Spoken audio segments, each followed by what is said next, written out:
श्री शिवाय नमस्तुभ्यम। हर हर महादेव। दोस्तों, आप सभी लोग जानते हैं कि 30 मई 2025 यानी शुक्रवार को पड़ रही है ज्येष्ठ महीने की चतुर्थी तिथि और इस दिन विनायक चतुर्थी का व्रत भी रखा जाएगा।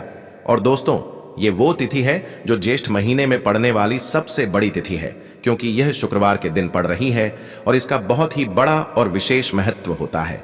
पूज्य गुरु जी ने कहा है, अगर कभी भी मौका लग जाए और ज्येष्ठ महीने की विनायक चतुर्थी तिथि शुक्रवार को पड़ जाए तो आप लोगों को 7 दुर्वा वाला उपाय तो अवश्य ही करना चाहिए। इन दोनों का संयोग बहुत ही कम आता है। और दोस्तों, पूज्य गुरु जी ने अपनी शिव महापुराण की कथा में बताया है, इस दिन आपको 7 दुर्वा वाला उपाय तो अवश्य ही करना चाहिए, क्योंकि ऐसा दिन पूरे साल में सिर्फ एक ही बार आता है। और दोस्तों, आप सभी लोग जानते हो कि विनायक चतुर्थी का अगर सबसे बड़ा कोई उपाय है तो वो 7 दुर्वा वाला उपाय है। तो दोस्तों, इस शुक्रवार के दिन आप लोगों को 7 दुर्वा वाले उपाय को जरूर करना है। बहुत सारे लोग होंगे जिन लोगों ने इस उपाय को न किया हो, मतलब पूरा साल निकल गया और उन्होंने किसी भी दिन इस 7 दुर्वा वाले उपाय को न किया हो। पर दोस्तों, आपके पास एक आखिरी मौका बचा हुआ है, जो कि 30 मई के दिन है। तो इस दिन आप लोगों को इस वाले उपाय को जरूर कर लेना है। भले ही आपने पूरे साल भर इस उपाय को ना किया हो, पर अगर आपने इस ज्येष्ठ महीने के विनायक चतुर्थी के दिन अगर इस वाले उपाय को कर लिया तो आपको इस उपाय को करने का वो फल मिलेगा जिसकी आपने कभी कल्पना भी नहीं करी होगी। इसीलिए आप लोग इस वाले उपाय को एक बार जरूर कर लेना, ताकि आप लोगों के हाथ से यह मौका ना जा सके और आपको इस उपाय को करने का फल मिल सके। दोस्तों, यह उपाय पंडित जी ने अपनी अभी की ही शिव महापुराण की कथा में बताया है। जिस उपाय को आज हम आपको बहुत अच्छे से समझाने वाले हैं, इस वीडियो को देखने के बाद इस उपाय को समझने के लिए आपको कोई और वीडियो को देखने की जरूरत नहीं पड़ेगी। तो चलिए दोस्तों, उपाय को शुरू करते हैं। देखिए, ये इस ज्येष्ठ महीने के विनायक चतुर्थी के दिन ये इतना खास होता है, इतना महत्वपूर्ण होता है। देखा गया है कभी कभी बड़े बड़े पूजा पाठ अनुष्ठान से जो मनोकामना पूर्ण नहीं होते, वो इस ज्येष्ठ महीने के चतुर्थी के दिन एक छोटे से उपाय करने से ही आपकी मनोकामना पूर्ण हो जाती है।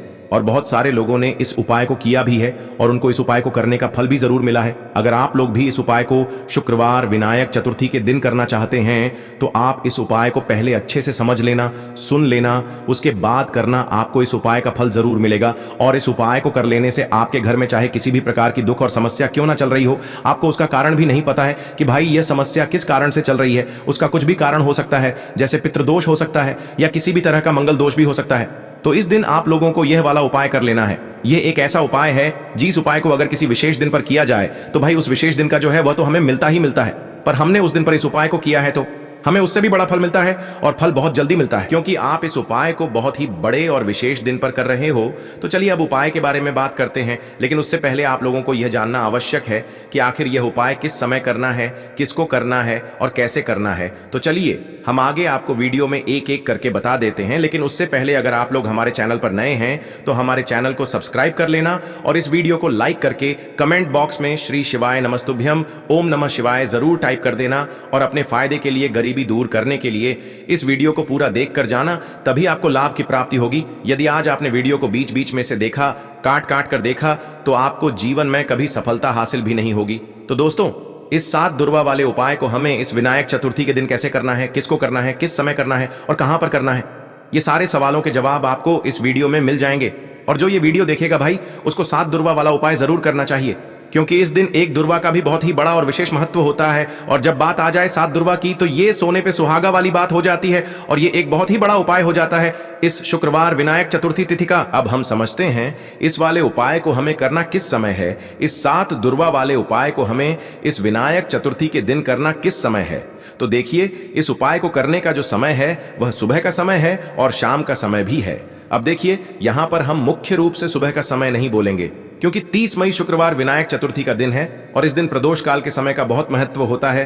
बाकी अगर सुबह के समय भी करेंगे तो भी अच्छा होगा, उसमें कोई भी दिक्कत वाली बात नहीं है। तो चलिए जानते हैं इस विशेष उपाय के बारे में। लेकिन उससे पहले एक प्रार्थना, अगर आप इस चैनल पर नए हैं तो आप इस वीडियो को लाइक करें, चैनल को सब्सक्राइब करें और कमेंट बॉक्स में आप अपनी राशि या अपना नाम जरूर डाल दें, क्योंकि हम राशि से जुड़ा भाग्य भी बताते हैं और भाग्य में चल रही परेशानियों को दूर करने के लिए वह आसान से आसान उपाय भी बताते हैं।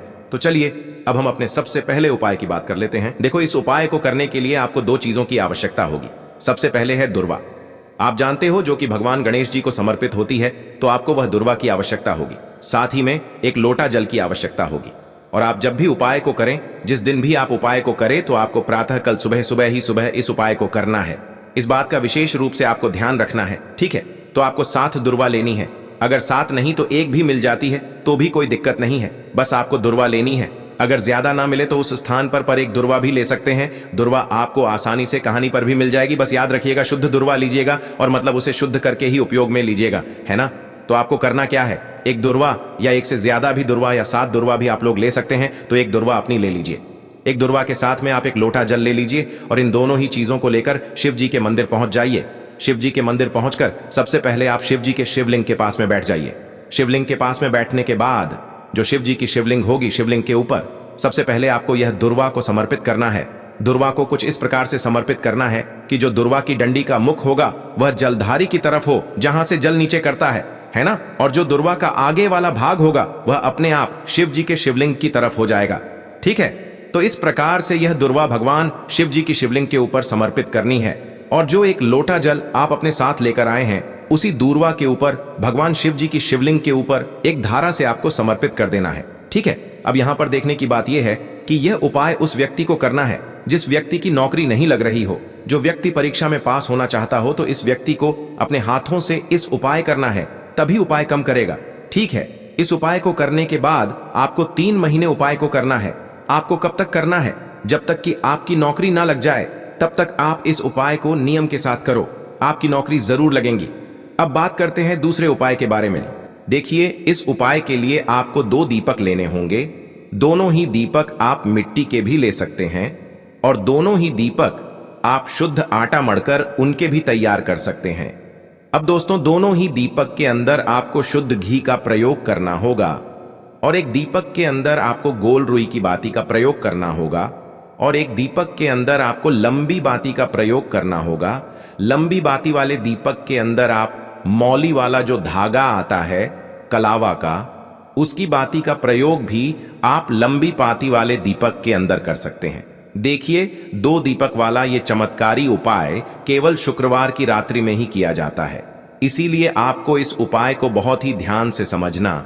इसी के साथ में आपको 1 चुटकी काले तिल के दाने लेना है और इसी के साथ में आपको मात्र 1 चुटकी हल्दी भी लेनी होगी। अब दोस्तों, ये सभी सामग्री लेकर के आपको रात्रि के समय पहुंच जाना है अपने घर में, जहां कहीं भी तुलसी जी का पौधा, तुलसी माता का निवास स्थान है, वहां पर देखिए दोस्तों, सबसे पहले तो आपके पास जो एक गोल बाती का दीपक, उसे आपको तुलसी जी के वहां पर प्रज्वलित करना है। दीपक को प्रज्वलित करते समय आपको ओम नमो भगवते वासुदेवाय इस मंत्र का 11 बार जाप कर लेना है। अब देखिए दोस्तों, आप जो 1 चुटकी काले तिल के दाने लेकर के आए हैं, उन्हें आपको अपने सीधे हाथ में रखना है और जो आपने गोल बाती वाला दीपक प्रज्वलित किया है माता तुलसी जी के वहां पर, उसके ऊपर से आपको इन 1 चुटकी काले तिल को घड्डी की दिशा में घुमाना है। आपको अपना नाम और अपनी गोत्र को बोल देना है और फिर आपको इन काले तिल को उससे जलते हुए दीपक के अंदर डाल देने हैं। देखिए, काले तिल भगवान विष्णु के पसीने से उत्पन्न हुए हैं और जब भी हम यह दीपक नवमी की रात्रि में प्रज्वलित करते हैं तो इससे हमें हमारे कर्ज में राहत मिलती है, हमारे जीवन में धन प्राप्ति के नए नए मार्ग खुलते हैं, हमारा अगर कोई भी कार्य रुका हुआ है तो वह भी परिपूर्ण होता है। देखिए, गोल बाती का जो दीपक है, विशेषकर हम माता तुलसी के वहां पर भगवान विष्णु और माता लक्ष्मी के निमित्त प्रज्वलित कर रहे हैं। इस प्रकार से आपको ये दीपक प्रज्वलित कर देना है। अब जो आपके पास लंबी बाती का दीपक है, 1 चुटकी हल्दी है, तो इससे आपको लेकर के पहुंचना है अपने घर के मंदिर में। आपके घर के मंदिर में माता लक्ष्मी की जो भी प्रतिमा ही मूर्ति है, उनके सामने सबसे पहले तो आपको ये लंबी बाती का दीपक रखना है। फिर आपको दीपक को प्रज्वलित कर देना है। दीपक को प्रज्वलित करते समय आपको ओम महालक्ष्मी नमः इस मंत्र का जाप करते रहना है। अब दोस्तों, आपके पास जो 1 चुटकी हल्दी है, उसे आपको अपने सीधे हाथ में रखना है और इस 1 चुटकी हल्दी को आपको उस दीपक के ऊपर से 11 बार घड्डी की दिशा में घुमाना है और आपको ओम महालक्ष्मी नमः मंत्र का जाप करते रहना है और इस 1 चुटकी हल्दी को आपको उसे दीपक के अंदर डाल देना है। देखिए, 1 चुटकी हल्दी वाला जो दीपक है आपके जीवन से दुर्भाग्य को समाप्त करता है, माता लक्ष्मी की आपको कृपा प्राप्त करवाएगा, धन प्राप्ति के आपके जीवन में नए नए मार्ग बनाएगा। देखो, अगला उपाय है वो भी बहुत ज्यादा खास है। तीनों उपाय को आप जरूर सुनना, क्योंकि जो आपको अच्छा लगे वो उपाय आप कर सकते हैं। देखिए, इस उपाय के लिए आपको 2 हरी इलायची लेनी होगी। हरी इलायची आपको साबुत लेनी है, खंडित नहीं होनी चाहिए। और इसी के साथ में आपको मात्र थोड़ा शहद लेना है। शहद आपको मात्र आधा चम्मच या फिर उससे भी कम ले लेना है। और इसी के साथ में आपको एक दीपक ले लेना है। दीपक आप चाहे तो मिट्टी का भी ले सकते हैं, और आप चाहे तो शुद्ध आटा मढ़कर उसका दीपक भी आप तैयार कर सकते हैं। इस दीपक के अंदर आपको मौली का जो धागा आता है, कलावा का, उसकी बाती का प्रयोग करना होगा। यानी कि इस दीपक के अंदर आपको लाल रंग की बाती का प्रयोग करना होगा, और इस दीपक के अंदर आपको शुद्ध घी का प्रयोग करना होगा। अब यह सारी सामग्री लेकर के आपको अपने घर में जो भी मंदिर है वहां पर पहुंच जाना है, और आपको माता लक्ष्मी के किसी भी स्वरूप के सामने बैठ जाना है। अगर माता लक्ष्मी की फोटो है, माता लक्ष्मी की प्रतिमा है, तो उनके सामने आपको बैठ जाना है। अगर माता पार्वती की प्रतिमा है तो उनके सामने आपको बैठ जाना है। यानी कि किसी भी माता के स्वरूप के सामने आपको बैठ जाना है। अब देखिए, सबसे पहले तो आपको माता रानी के सामने थोड़ी सी चावल की ढेरी बना देनी है। यानी कि थोड़ी सी अक्षत के दाने आपको माता रानी के सामने रखना है। उसके बाद आप जो एक दीपक लेकर के गए हैं, उस दीपक को आपको उन्हीं चावल के दानों के ऊपर रख देना है, और फिर इस दीपक को आपको माता रानी के सामने प्रज्वलित कर देना है। देखें, इस दीपक को प्रज्वलित करते समय आपको ओम महालक्ष्मी नमः इस मंत्र का लगातार जाप करते रहना है। दीपक को प्रज्वलित करने के बाद आप जो 2 हरी इलायची लेकर के गए हैं, उसमें से एक हरी इलायची को तो आपको उसी दीपक के अंदर डाल देनी है, और वहीं पर आपको कम से कम 21 बार ओम महालक्ष्मी नमः इस मंत्र का जाप कर लेना है। अब आपके पास जो शहद है और एक हरी इलायची है, उसे सीधे आपको लेकर के पहुंच जाना है। भगवान शिव के मंदिर में पूज्य गुरु जी ने बताया है कि यह उपाय आपको सिर्फ और सिर्फ शाम के समय ही करना होगा। शाम को जब भी सूर्यास्त का समय होता है, तो उस समय आपको यह उपाय करना है। लेकिन सबसे पहले तो आपके पास जो एक हरी इलायची है, उसे आपको उस शहद के अंदर अच्छे से डुबो देना है। यानी कि शहद का लेपन उसे हरी इलायची के ऊपर चारों तरफ आपको कर देना है। अब यह जो शहद से युक्त हरी इलायची है, इससे आपको भगवान शिव के शिवलिंग पर अर्पित कर देनी है, और आपको वो श्री शिवाय नमस्तुभ्यम इस मंत्र का लगातार जाप करते रहना है। फिर इसके बाद आपको एक लोटा जल भी अपने साथ लेकर के जाना। तो यह एक लोटा जल भी आपको धीरे धीरे शिवलिंग पर समर्पित कर देना है, और आपको श्री शिवाय नमस्तुभ्यम इस मंत्र का जाप करते रहना है। फिर इसके बाद आपको अपने घर आ जाना है। इस प्रकार से आपको ये उपाय कर लेना है। तो चलिए दोस्तों, जान लेते हैं गुरुजी द्वारा बताए गए दूसरे उपाय के बारे में। देखिए, इस उपाय के लिए आपको लेना है 11 चावल के दाने। गुरुजी ने कहा है, चावल के दाने खंडित नहीं लेने हैं, बिल्कुल साबुत होने चाहिए। उसके साथ में आपको लेना है एक बेलपत्र। बेलपत्र का भी एक नियम है, अगर आपके पास बेलपत्र नहीं है तो आप शिवलिंग से उठाकर उसको पुनः शुद्ध जल से धोकर इस्तेमाल कर सकते हैं। इस प्रकार आपको बेलपत्र लेना है। इसके बाद आपको एक लोटा जल लेना है। अब ये सब सामग्री लेकर आपको जाना है महादेव के मंदिर में। देखो, अब आपको उत्तर साइड में खड़े हो जाना है, और सबसे पहले आपको एक बेलपत्र अपने हाथ पर और 11 चावल दाने रखकर शिवलिंग के ऊपर अपना नाम और गोत्र बोलते हुए समर्पित कर देना है, और ओम नमः शिवाय श्री शिवाय नमस्तुभ्यं का लगातार जाप करना है। अब आपको जो एक लोटा जल साथ में लेकर आए थे, उसे धीरे धीरे बेलपत्र और चावल दाने के ठीक ऊपर आपको समर्पित करते जाना है, और शिव पुराण के मूल मंत्र श्री शिवाय नमस्तुभ्यं का 11 बार जाप करना है, और अपनी मनोकामना बोलते जाना है। देखो, बस छोटा सा उपाय करना है, देखना एक दिन आपके सब काम बनने लग जाएंगे। गुरुजी का बहुत ही विशेष उपाय है। चलते हैं तीसरे उपाय की तरफ। देखिए, इस उपाय के लिए आपको एक तांबे के पात्र के अंदर सबसे पहले अपने घर से शुद्ध जल लेना है। फिर इसी के साथ में आपको मात्र थोड़ा सा शहद लेना होगा।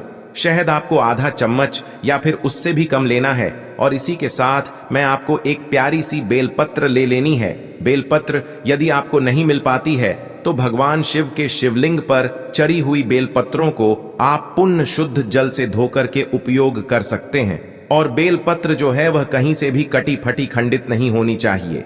अब ये तीनों सामग्री लेकर के सीधे आपको पहुंच जाना होगा भगवान शिव के मंदिर में। ये उपाय सुबह से लेकर के शाम तक किसी भी समय कर सकते हैं। देखिए, सबसे पहले तो आपके पास जो शहद है उससे आपको अपने सीधे हाथ की चींटी उंगली के जो पास वाली उंगली होती है अनामिका उंगली, उसमें थोड़ा सा शहद आपको लेना है और इससे फिर आपको शिवलिंग पर जहां माता सुंदरी का स्थान होता है वहां पर आपको ओम का निर्माण करना है। लेकिन जलाधारी के बिल्कुल बीच में जो स्थान होता है उससे माता अशोक सुंदरी का स्थान कहते हैं और इसी स्थान पर आपको शहद से ओम का निर्माण करना है। अब दोस्तों, आपके पास जो एक बेलपत्र है उससे आपको अपने सीधे हाथ की हथेली पर रखना है और महादेव से आपको अपनी वह विशेष मनोकामना, आपके जीवन में जो भी संकट चल रहे हैं, जो भी समस्याएं चल रही हैं, जो भी जीवन में दुर्भाग्य बना हुआ है, आप अपने किसी भी कार्य में सफल नहीं हो पा रहे हैं, तो जिस भी प्रकार की आपकी समस्या है उसे दूर करने के लिए आपको महादेव से प्रार्थना कर लेनी है। और फिर यह जो एक बेलपत्र है इससे आपको शिवलिंग पर माता अशोक सुंदरी वाले स्थान पर समर्पित कर देनी है। देखिए, जहां पर आपने ओम का निर्माण किया है उसी के ऊपर आपको ये बेलपत्र भी समर्पित कर देनी है। देखिए, बेलपत्र की चिकनी साइड का हिस्सा शिवलिंग से स्पर्श होगा और इसकी जो डंडी है वो आपको जलाधारी की ओर रखनी है। पत्ती वाला भाग शिवलिंग की तरफ रहेगा। इसी प्रकार से आपको यह बेलपत्र समर्पित कर देनी है। अब दोस्तों, आपके पास जो एक जल का पात्र है उसमें से थोड़ा सा जल तो आपको बेलपत्र की जो आगे वाली पत्ती है उस पर आपको समर्पित करना है और आपको श्री शिवाय नमस्तुभ्यम इस मंत्र का जाप कर लेना है। फिर उस पात्र के अंदर जो जल बचेगा उसे पूरा आपको भगवान शिव के शिवलिंग पर धीरे धीरे समर्पित करते जाना है और लगातार आपको शिव महापुराण के मूल मंत्र श्री शिवाय नमस्तुभ्यम इस मंत्र का जाप करते रहना है। गुरुजी ने कहा है कि जल आपको इतने धीरे धीरे समर्पित करना है कि जल समर्पित करते हुए आप कम से कम 11 बार श्री शिवाय नमस्तुभ्यम या फिर ओम नमः शिवाय इस मंत्र का जाप कर सके। फिर इसके बाद वापस आपको अपने घर आ जाना है। इस प्रकार से आपको ये उपाय कर लेना है। आप देखेंगे कि आपकी सभी मनोकामनाएं अवश्य ही पूरी होंगी। ये उपाय आपको अवश्य करने हैं। इस वीडियो में हमने आपको 3 से 4 महा उपाय आपको बताए हैं जो आपको शुक्रवार के दिन करने हैं। अगर आपके मन में उपाय से जुड़ा कोई भी सवाल है तो हमें कमेंट बॉक्स में पूछ सकते हैं। उपाय करते समय कोई भी गलती नहीं करनी है। अगर आपको हमारी वीडियो पसंद आए तो हमारे इस चैनल को सब्सक्राइब जरूर करें। हर हर महादेव। ओम नमः शिव को लेना है एक गोल बाती का दीपक। आप चाहें तो मिट्टी का ले सकते हैं या फिर घर से शुद्ध आटा मढ़कर उसका दीपक आप तैयार कर सकते हैं। इसके बाद आपको लेना है शुद्ध गाय का घी। अगर वो नहीं है तो कोई भी देसी घी इस्तेमाल कर सकते हैं जिससे आपको दीपक प्रज्वलित करना है। देखो, अब ये सब सामग्री लेकर आपको जाना है प्रदोष काल में आपके घर पर तुलसी जी के घेरे के पास में। देखो, ये उपाय तो आपको अवश्य करना है। देखो, वहां पहुंचकर सबसे पहले वो दीपक आपको प्रज्वलित कर देना है और ओम नमो भगवते वासुदेवाय नमः का 11 बार जाप करना है। उसके बाद आपको अपने सीधे हाथ में थोड़ी हल्दी लेकर उस दीपक में अपना नाम और गोत्र बोलते हुए डाल देना है। उसके बाद माता लक्ष्मी से आपको प्रार्थना करना है कि हे महालक्ष्मी, हमारी सभी दुख तकलीफों को दूर करो। हे महादेव, हमारे सब दुख कष्टों को खत्म करो। इस भावना से आपको ये उपाय करना है। चलिए।